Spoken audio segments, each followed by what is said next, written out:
所以，也许你看过了初死师团的推荐故事指南，想知道闪耀色彩后续追加的团体要怎么如法炮制的快速对所属的偶像有基础概念，那今天的这支影片，你应该多少可以帮得上忙。大家好，我是 Skim。对迷光、Noctilu 和续者成员们有兴趣，却不知道该分别从何下手的观众，让我用上支影片的形式，依序提供一个我认为认识他们的时候，篇幅不至于过长，又能看见偶像不同面貌的剧情阅读指南吧。在正式开始以前，久违的宣传一下，喜欢我的频道的话，不妨订阅、按赞，感谢你的帮忙。阿萨也对在意的事物想一探究竟的专注，时常让他做出不按牌理出牌的突兀举止，这也一直是二次创作和剪辑的热门题材。甚至我觉得有些闪耀色彩玩家对阿萨伊的理解，有点被原作以外的加油添醋误导的喧宾夺主了。无论如何，先从 PSSR Jump Stag 去认识阿萨伊专注在某件事物的模样，和他因此能付出的行动力。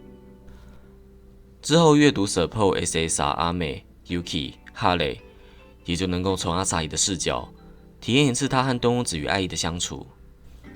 接下来的篇幅，我认为这3张 PSSR 的故事所描绘出阿萨伊的面貌，已经有一定程度的完整性。举凡他因为在意的事物所得到的反馈，制作人受到阿萨伊影响所产生的自觉，以及学校的人际关系造成的影响。经过这些剧情的阅读之后，相信你会对阿萨伊的我行我素多一点不同层面的理解。内扣卡布里翻译成中文大约等同于隐藏本性，甚至依照程度也可以当作双面人的意思。这是东欧子的角色属性之一，也是他刚来到283事务所的时候，被部分没看完 Wing 的玩家诟病的特征。然而别说当初这种发言惹怒了喜欢东欧子的人，我敢保证带东欧子累积至今的角色塑造，不仅与打算占别人便宜的双面人绝缘，更可说是闪耀色彩之中运用角色的特质，刻画手法上发挥的淋漓尽致的佼佼者。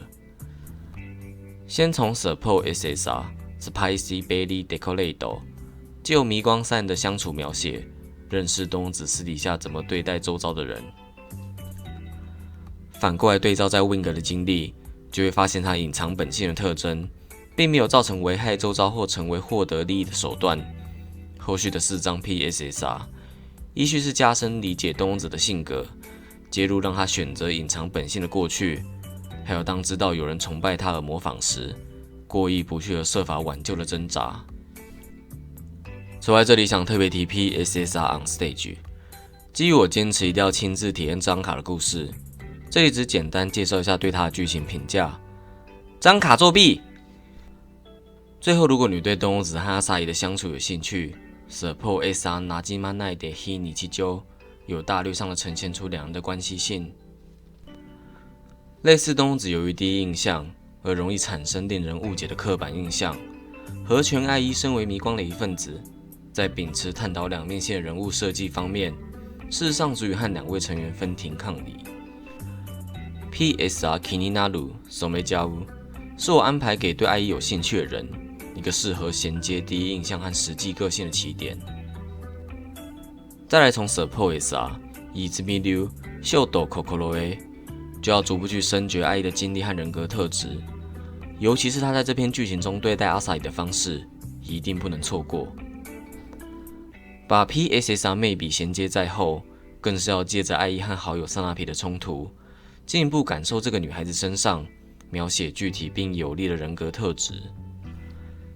进度来到活动剧情的 Stray Light， 恭喜你已经完成认识爱一的第一阶段了。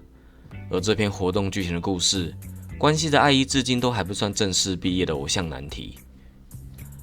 一个根源自害怕让别人失望的理由，如何让一个体贴的人困扰不已？爱一虏获人心的角色经历，不需要华丽就能令人印象深刻。另外 PSSR 阿达西流卡扣伊是我认知中爱一因为偶像工作对于自我呈现的一次成长，追加了 Support SR Iketeta 如同卡图中的气氛，推荐给对东欧子和爱一这对 CP 有兴趣的人。天降青梅竹马式的相遇方式，令透给人散发的氛围多了有别于其他偶像的暧昧。剧情中确实有过一段时期，透也藏不住对制作人的好奇和期待。可是这终究不是他的全部。Noctule 的私人都以 Wing 作为分界点，一点一滴的因为偶像身份，体会到自己想在这条道路追求什么样的事物。而透的场合，我认为最核心的主题是付出努力这个过程对他来说的反馈。感谢祭、挂和 Landing Point， 如果你早就读懂的话，那该替自己高兴，因为你已经相当理解浅仓透了。基于这个原因，对于透的推荐故事指南，我选择了对应不同时期的主线，加深描写透心境上改变的皮卡剧情。今年的 PSSR Kokudo Zoi ni Okukonen 是个很好的收束点，不仅回收了 Wing 的攀登架伏笔，也借由直接又激情的形式，让透和闪耀 P 的关系大幅度的靠近。Support 则是挑了2张描述以透为主视点来说Noctule 私底下的相处是什么感觉。通口原香从起初对制作人辛辣的态度，到如今演变成牵扯到 AI 作画，红出圈外的形式，可说是以出乎意料的情况在延续知名度。不论你以哪种缘分知道这个角色，只希望在产生兴趣之余，也愿意多花时间去认识闪耀色彩之中，这个女孩子真正让很多玩家无法自拔的心路历程。感谢祭 PSSR Ginkgo Biloba 挂 PSSR Pitosel Piece， 最后是 Landing Point。 身为一个通口原香 P， 诚心推荐给每位想深入了解他的人。Support SSR 选择的原因和浅仓透的场合很像，只不过 Untitled 加强原香对透的想法描写，而下优则以跃进剧情的形式，揭露原香对待除了 Noctule 之外的人友善而温柔的一面。今年的活动剧情天坎结束之后，小蜜才正准备迈出一大步，象征即使青梅竹马不在身边，她也想独自探索的道路。不过这个生性内向的女孩子，能走到这一天是真的不容易。4张 PSSR 的故事，前2张以遭遇的挫折，去凸显小蜜反复在无力感和希望之间摸索而跌跌撞撞的过程。后面2张在进度上是架构在 Landing Point 结束之后，换言之是在小蜜心里变得踏实很多，重新出发之后的际遇。其中小蜜在面对挫折，以及借由工作发现的事物，在她心态上有别于过去的改变，千万要细细观察。Support 卡的部分就不多加赘述，观众不妨利用这2个剧情的篇幅，好好感受一下小蜜对待 Noctule 时有别于平常的模样。可能有人注意到，出菜在我的影片中是 Noctule 之中唯一封面不是使用同一道特训过后的服装的成员。出菜的人设和在 Noctule 的定位，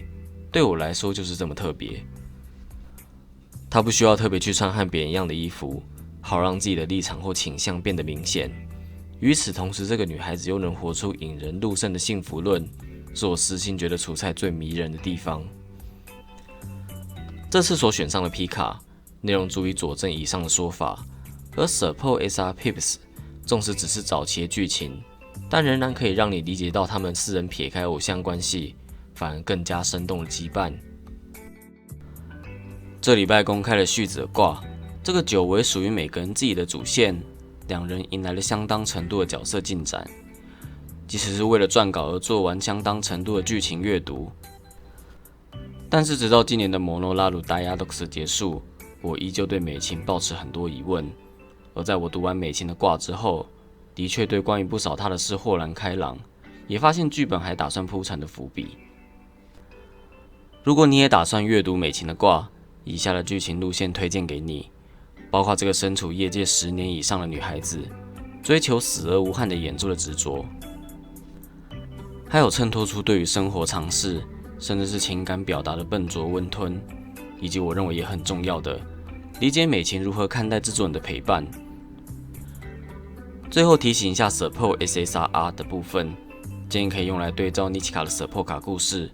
会有助于更全面的看待两人的关系性。尼奇卡的卦，如果言简意赅去形容叙事的手法，我认为可以比喻成活生生的惊悚故事。这里就不会再多爆雷下去，因为那是12月别致影片的内容。以下是我认为你看过 Wing 之后，借着这5张卡片的剧情，能够抓住知道卦以前尼奇卡的角色面貌。这是一段含有重量的人生纪实，也是一段每当拿出来谈论，就会令人胸口一沉的心路历程。但我始终不认为现实的沉重和负面情绪是尼奇卡出现在闪耀色彩所要呈现的价值。安静去专注在这个女孩子用生命去舞出的乐章，见证只属于娜娜库萨尼奇卡才有资质和资格打磨出那在黑暗中闪耀如1000克拉的故事。以上就是追加3团的推荐故事指南。以故事的总篇幅来说，他们确实比初始4团来的少，但不代表角色刻画相对缺乏。老话一句，这支影片最大的用意，莫过于激起你对这些偶像更多的兴趣。如果喜欢的话，强烈建议还是要把全部有登场的故事补完。我是 Skim， 感谢你看到最后，我们接下来续子的卦解说影片再见。